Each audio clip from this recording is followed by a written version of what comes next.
Hi friend good morning जय जगन्नाथ। ये सकाल सकाल कबाट खोलदेला देखला वर्षा पकाऊँ। वर्षा तो लघुचाप हो तो वर्षा हो दिन जाक सेमती लगिक वर्षा को खातिर न करी मो कम सब करी कम कर सारा अपने ठाकुर पूजा कर सारा पलि किचन को आसिक ब्रेकफास्ट बनई। ब्रेकफास्ट आज थी मिक्स छिला माने ओट्स आ बेसन मिक्स बोला छिला बनई। छिला बन सारापर ये आज जेहेतु आज गोटे दिन हूँ खास दिन भी खास दिन नुह माने दीटा जिनस गोटे दिन अच्छी माने खास दिन कौन आज अच्छे आम डुंगुलुंकर बर्थडे बट खास ये नुहे कि कौन ए वर्ष तो आम किसी हेनी ना जेहेतु आम शशुर मन बापा डेथ होती तो से आम किसी भी फंक्शन सेलिब्रेशन हेनी तो सेमती डुंगुलर बर्थडे भी आम सेलिब्रेशन करनूँ तो से टिके स्पेशल किसी बनईदेवी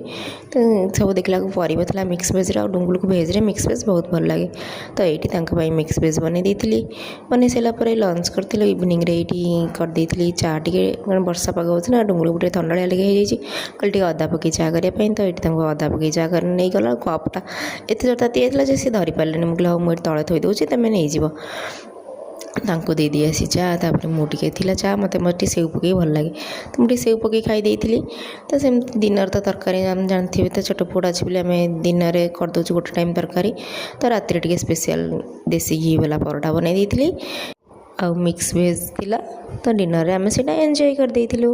आपण मन देखिले आम वीडियो केमती लागला भल लागले लाइक शेयर सब्सक्राइब करेंगे। रही जय जगन्नाथ।